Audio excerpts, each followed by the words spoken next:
When I started this channel in 2021, many Black Americans were planning on leaving the US permanently because of racial tensions, movement restrictions, and the deteriorating social climate at that time.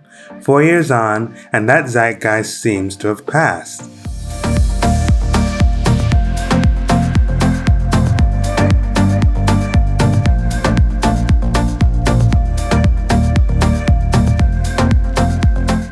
Black people are now more connected with their American identity than ever, which I think is an overall healthy development.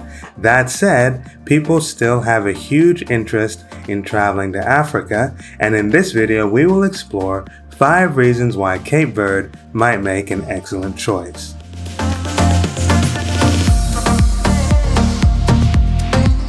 In the end, we will compare Cape Verde with the other African countries I've visited and give it a score on the leaderboard. Let's get started.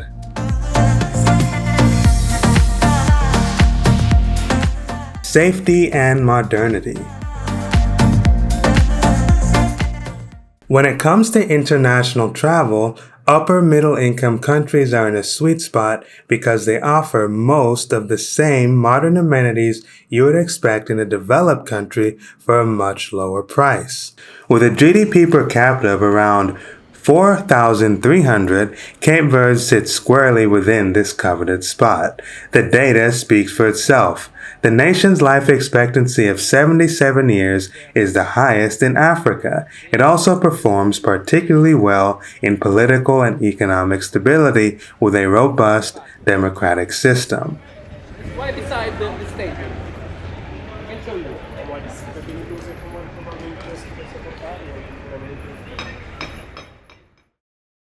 The people don't seem to have much fear of crime or violence in their daily lives, and according to locals, major politicians can even go around in public like a normal person without needing much security.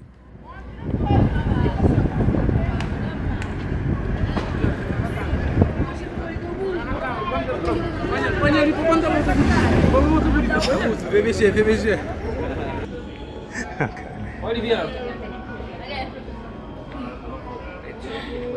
It's a video.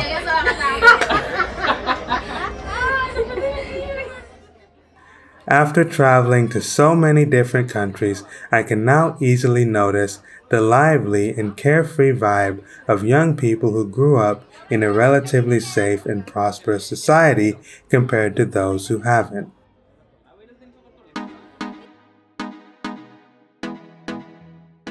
Number 3. Less culture shock. When people travel to a completely different country, they often experience culture shock, that feeling of disorientation that comes when you encounter people with a radically different mindset from you. In mainland Africa, this will usually involve being treated like a walking ATM.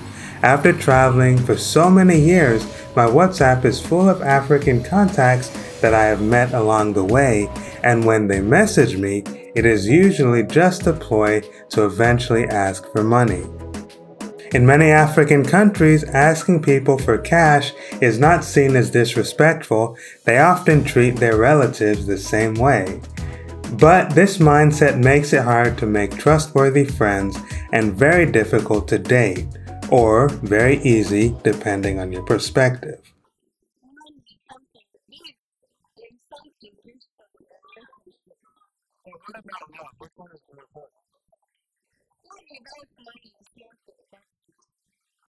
We all know a big wallet is sometimes the fastest way to an African woman's heart. And if you're injured in an accident, a fair settlement could dramatically improve your dating prospects. That's why I'm proud to introduce Morgan & Morgan, America's largest personal injury law firm. When you're seriously hurt, your injury could be worth millions, and Morgan & Morgan doesn't settle for lowball offers. They achieved significant verdicts in the past couple of months for victims involved in life-altering car crashes. $12 million in Florida, 34 times the highest insurance offer. $26 million in Philadelphia, 40 times the highest insurance offer. The best part? You pay absolutely nothing up front for their services. The fee is free unless they win your case. That means you might only be a few clicks away from potentially changing your life. You can start your claim now with Morgan & Morgan at www.forthepeople.com/willyfungo, found in the description, or by scanning the QR code on the screen from your phone's camera.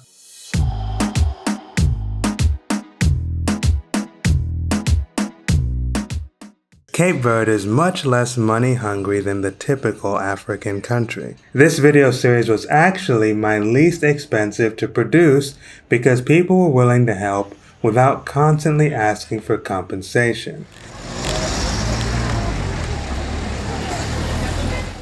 But that isn't to say there are no culture shocks. After experiencing such warm and friendly customer service, I had the American urge to tip, usually 10 to 20% depending on the value of the meal. This was usually received quite coldly. In fact, the only time a Cape Verdean seemed happy that I tipped them was when I accidentally left $20 instead of $2 on a $20 meal, so 100%. I'm not sure if the typically bad reactions were because they felt I was tipping too little or because I was tipping at all. Either way, it was extremely uncomfortable and clearly not the norm in the country.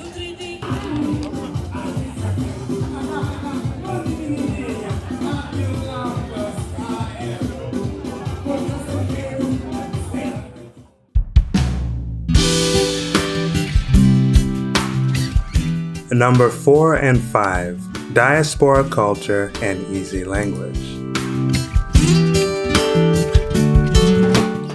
Despite being located on the continent of Africa, Cape Verde is a diaspora country because the islands were totally uninhabited until the 15th century when the Portuguese turned its largest island, Santiago, into an entrepot for the Atlantic slave trade. This means Cape Verdeans have some similarities with other diaspora ethnicities like Brazilians, Dominicans, and of course Black Americans.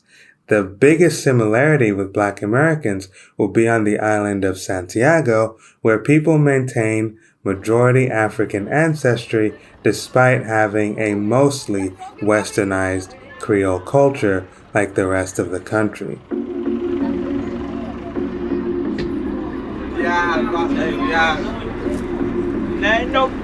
Excuse me.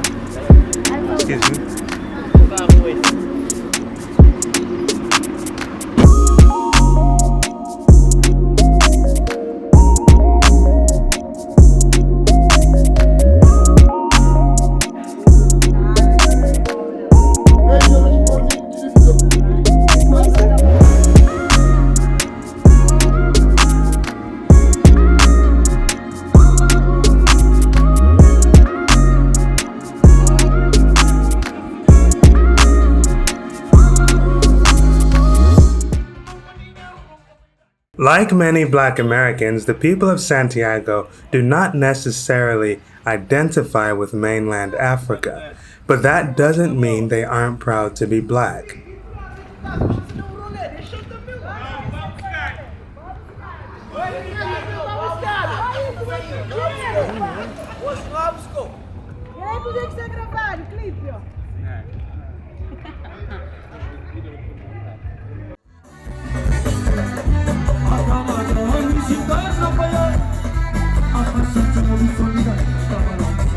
From my observations, the people of Santiago adore their unique culture, which has produced some of the country's best musical styles like funana and batuku.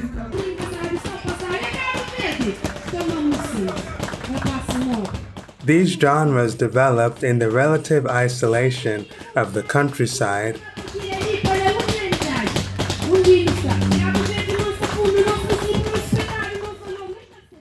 Unlike Americans, Cape Verdeans generally don't try to force mixed-race people to identify as Black, which is a perspective shared by most of the world.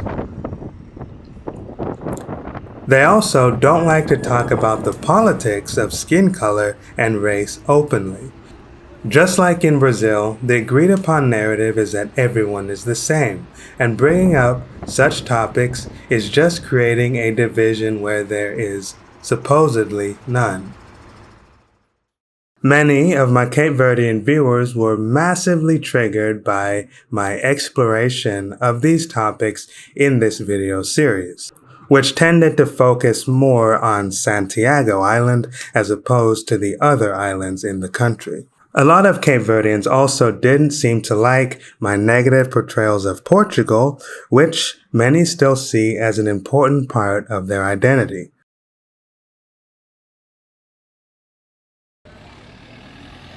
On the whole, Cape Verdeans can be quite nationalistic, and many don't react well to foreigners who don't speak their language. Hello.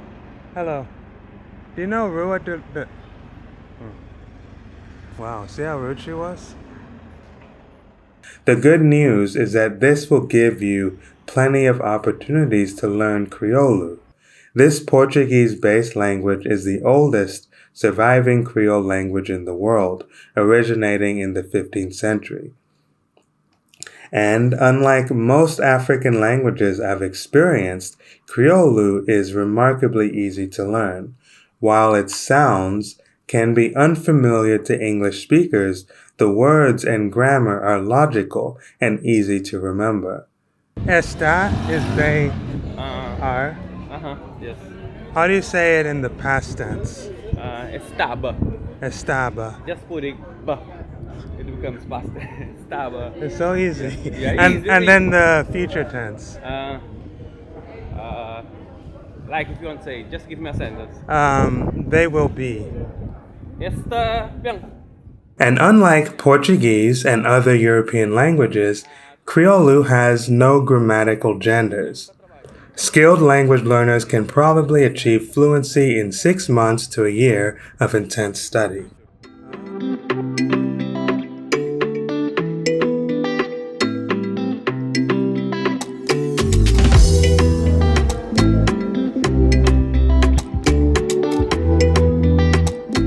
This was a difficult decision, but upon considering all the factors, I give Cape Verde a tie with Rwanda as my top recommendation for African Americans who want to move to Africa. While Cape Verde is far ahead in economic development, modernity, and the overall mindsets and behavior of the people, it lacks the sense of vibrancy, hope, and possibilities that you see in mainland Africa. Unlike Cape Verde, Rwanda is a country with its best days ahead of it. Every year, sparkling new buildings pop up, many of which are modern adaptations of its traditional African architecture.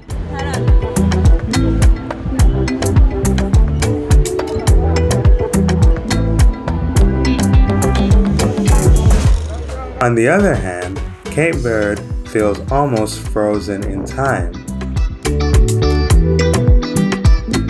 While the country is gorgeous, its beauty comes more from its well-preserved European colonial heritage than from its present.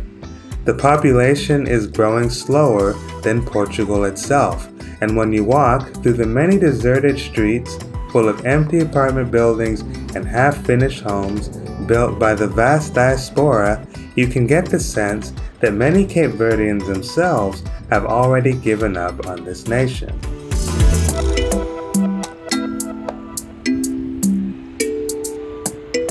Needless to say, my journey doesn't stop here. Later this month, I will start my next video series in Senegal.